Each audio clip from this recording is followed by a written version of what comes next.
First generation का जो business रहता है, बिजनेसमैन होता है, उसके पास ज़्यादा फंड्स होते नहीं हैं। एक एवरेज फंड्स के अंदर ही उसको अपना कारोबार चलाना होता है। तो अगर जब फंड्स नहीं है तो माल कहाँ से आएगा, माल नहीं है तो माल बिकेगा कैसे, माल बिकेगा नहीं तो प्रॉफिट बुक होगा कैसे, और अगर प्रॉफिट बुक नहीं होगा तो हम बड़े बनेंगे कैसे। तो ये सब एक सर्कल है, इसको एक बार समझना पड़ेगा कि हमारे पास अगर फंड्स नहीं है, शॉर्ट है, थोड़े हैं, कम है, लेकिन हमें बिजनेसमैन बनना ही है, तो हमें उन फंड्स के साथ ही अपना मेंटलिटी ऐसा रखना पड़ेगा कि हाँ ये इतना ही है और इसके साथ ही हमें करना है। तो इसके लिए जो एक स्ट्रैटेजी है वो मैं आपको ऐसी बताता हूँ कि आपको क्या करना है कि ऐसे सप्लायर्स ढूंढने हैं जो आपको उधारी के ऊपर, क्रेडिट के ऊपर माल देंगे।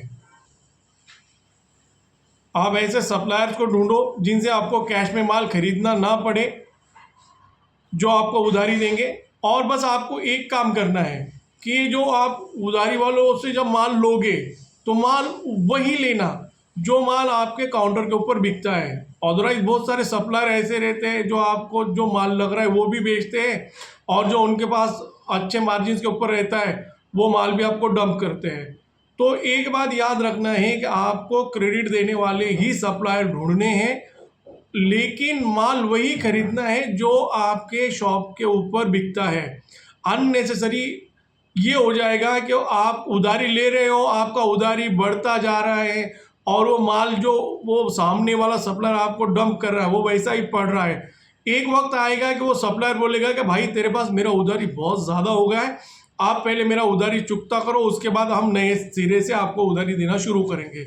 और जब आप क्या होता है कि वक्त निकल जाता है, जो माल आपने उनसे ले रखा है, जो उन्होंने डंप किया था, वो आपके पास गोडाउन में, आपके शॉप में पड़ा है, आप बोलते कि सर ये माल मेरे पास पड़ा है, मेरे पास नहीं बिकता। तो ऐसे कंडीशन में बहुत सारे सप्लायर्स होते हैं, वो माल वापस लेते नहीं है, उन्होंने अपना प्रॉफिट बुक कर रखा है, वो माल वापस लेने वाले है ही नहीं। इसलिए उधारी देने वाले सप्लायर्स भी जब आप ढूंढोगे तो एक बात का ध्यान रखना, जो मूवेबल आइटम्स हैं, जो आपके शॉप पर बिकता है वही माल आपको खरीदना है। जो वो फोकट में या अपने को जो डंप कर रहा है, अपने को दे रहा है कि सेठ रख लो ये बिक जाएगा, ऐसा माल आपको खरीदना नहीं है।